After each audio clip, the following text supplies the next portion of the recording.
अस्सलामु अलैकुम वरहमतुल्लाहि वबरकातुहू। तमामी हज़रात का खैर मकदम है हमारे यूट्यूब चैनल रज़वी वॉइस पर।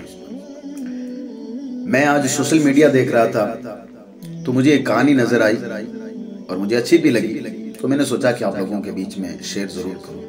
अगर आपको ये वीडियो अच्छा लगे तो आगे आप ज़रूर शेयर करें। ये मैं नहीं कहता कि ये कहानी सच्ची भी हो सकती है, काल्पनिक भी हो सकती है।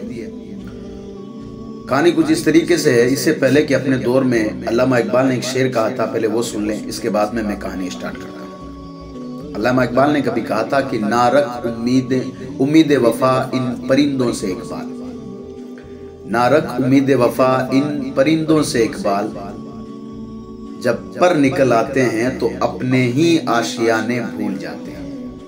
ये अल्लामा इकबाल ने अपने दौर में कहा था। आज समझ में आया कि अल्लामा इकबाल ने क्या कहा था, अल्लामा इकबाल ने ये बात क्यों कही थी। सबसे पहले मैं उस कहानी की तरफ चलता हूँ, फिर उसे जो हमें शिक्षा मिलेगी, जो सबक मिलेगा, इंशाअल्लाह तबारक तआला उस पर बात करेंगे। अल्लाह का करोड़ों एहसान है कि हम मज़हब इस्लाम को मानते हैं, आका करीम सल्लल्लाहु अलैहि वसल्लम की ज़ात को मानते हैं, तमाम सहाबाए कराम से मोहब्बत करते हैं, तो अल्लाह का करोड़ों एहसान है। ये हमें सुनने की ज़रूरत नहीं है, लेकिन फिर भी क्योंकि दौर एक ऐसा दौर है कि कोई भी चीज़ सिखाने के लिए अगर आपके सामने अगर पेश की जाए तो किसी भी चीज़ से अगर हमें सीखने को मिले तो हमें सीखना चाहिए। कहानी कुछ इस तरीके से है कि एक शख्स जो कि बिल्कुल जवान था, उसकी बीवी जवानी के हालत में इंतकाल कर गई। जिस वक्त उसकी बीवी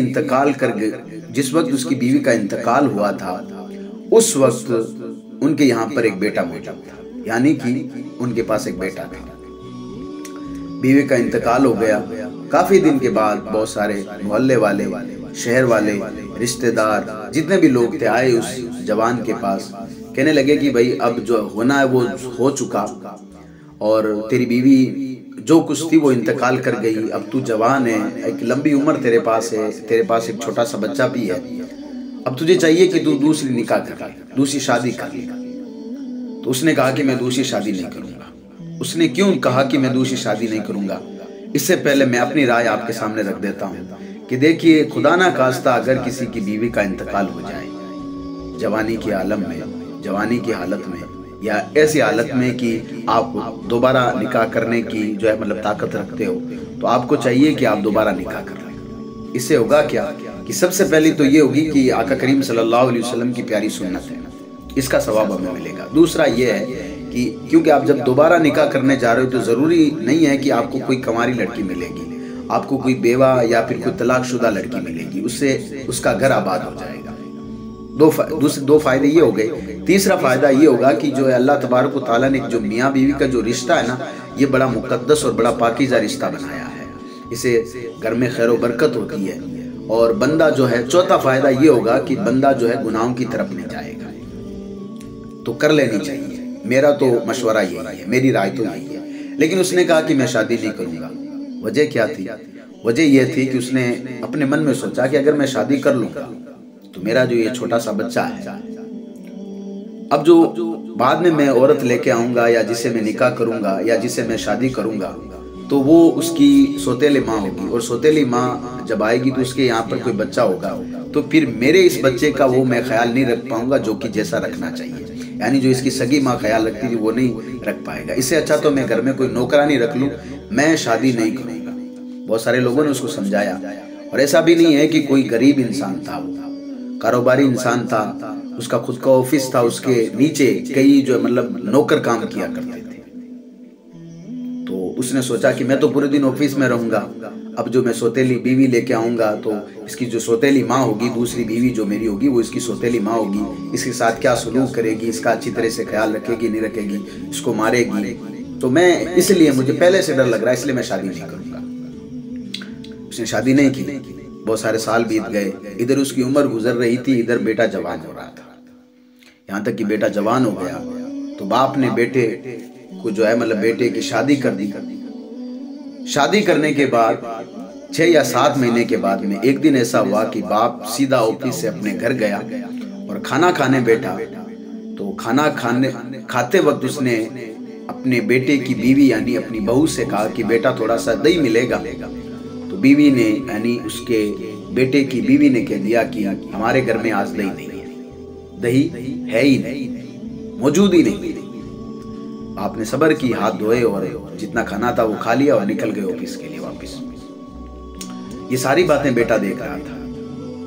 बाप के बाद जब बेटा खाने के लिए टेबल पर बैठा तो जब बेटे के लिए जब खाना रखा गया तो रोटी के साथ दही भी मौजूद था। बेटे ने दिल में सोचा कि दही जब मौजूद था तो इस औरत ने यानी मेरी बीवी ने मेरे बाप को ये दही क्यों नहीं दिया।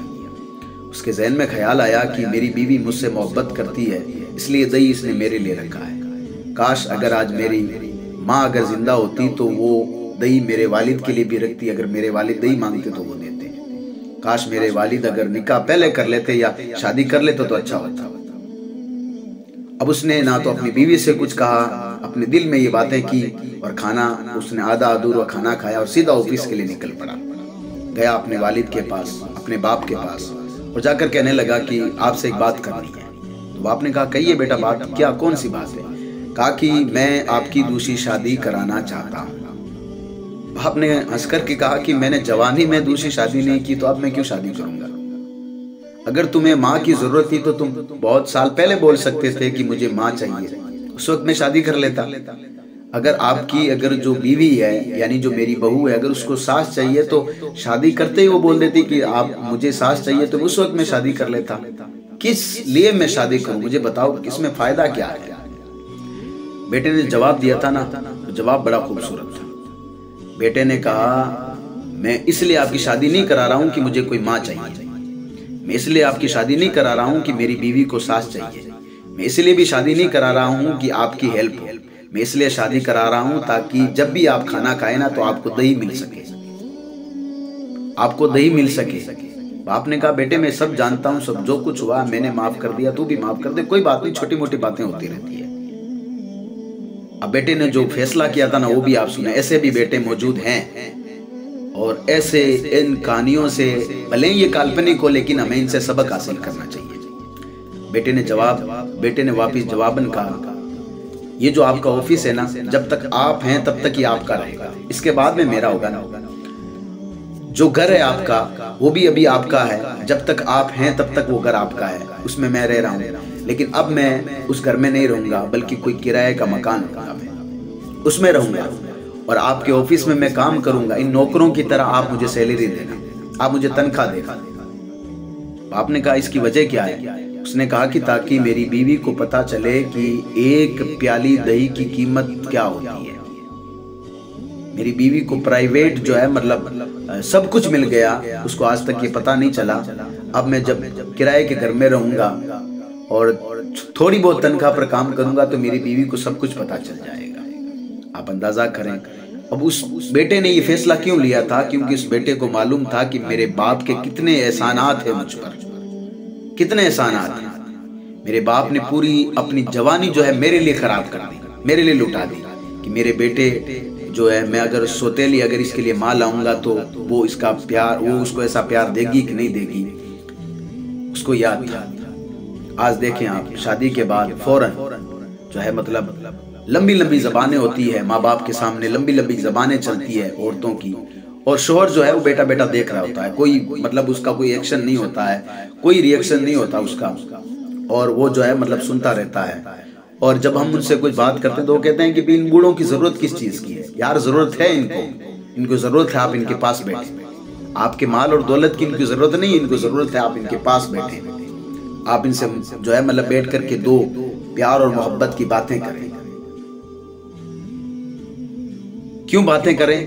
क्योंकि हम दीन इस्लाम को मानने वाले हैं। इन कहानियों की हमें सारा लेने की जरूरत भी नहीं है, लेकिन क्योंकि आजकल का जो जमाना है उसके हिसाब से मैं आपको समझा रहा हूँ। देखिए, वरना तो जो माँ बाप की जो फजीलत है, जो माँ बाप का दर्जा है, जो हमारे दीन ने हमें सिखाया है, जो हमारे नबी ने हमें सिखाया है, ऐसा कोई नहीं सिखा सकता। ये बात याद रखें।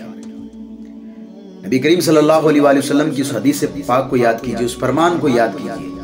मेरे आका फरमाते हैं कि माँ बाप की दुआ औलाद के हक में ऐसी ही होती है जैसे कि एक नबी की दुआ एक अपनी उम्मत के हक में होती है, एक नबी की दुआ अपनी उम्मत के हक में होती है। यानी इस फरमान आलीशान का मतलब यह है कि जब वालिदैन माँ बाप अपनी औलाद के हक में दुआ करते हैं तो परवरदिगार उनकी दुआ को रद्द नहीं करता, उनकी दुआ को रद्द नहीं करता है।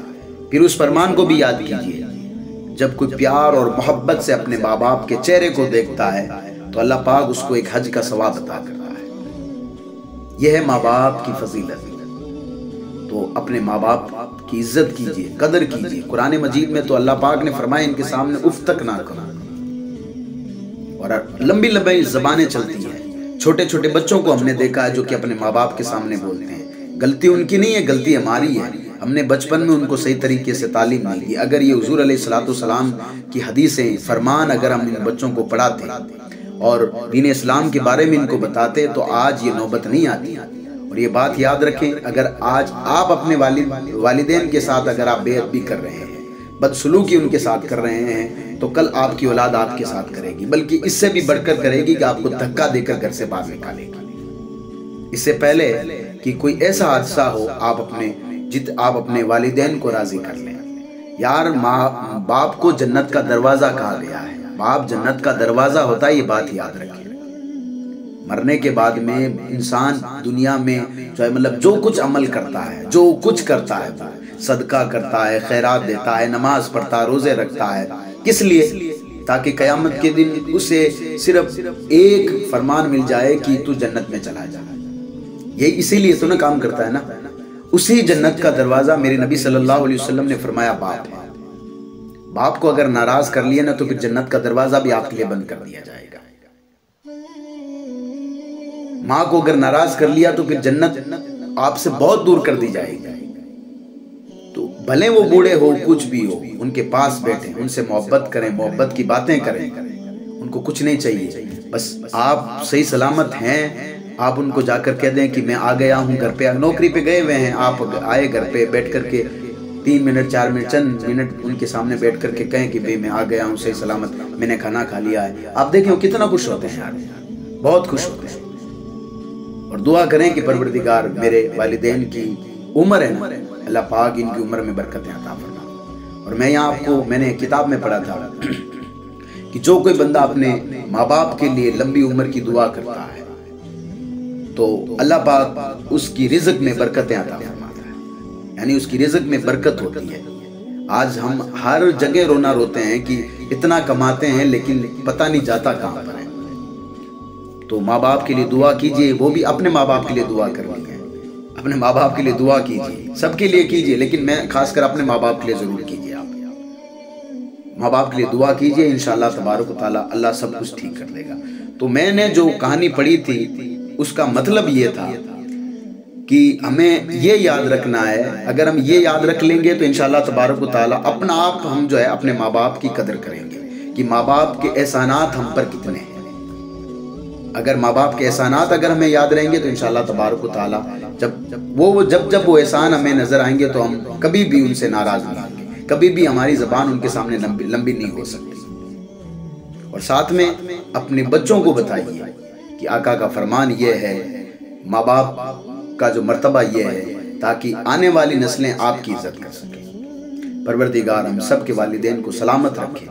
और अगर किसी के वालिदैन इस दुनिया से चले गए हैं तो उनकी कब्रों पर जाइए, कुरान मुकद्दस की तिलावत कीजिए, तिलावत करने के बाद उनकी रूह को सवाब पहुंचाइए और दुआ कीजिए परवरदिगार इनकी तू बेहिसाब मगफिरत फरमा।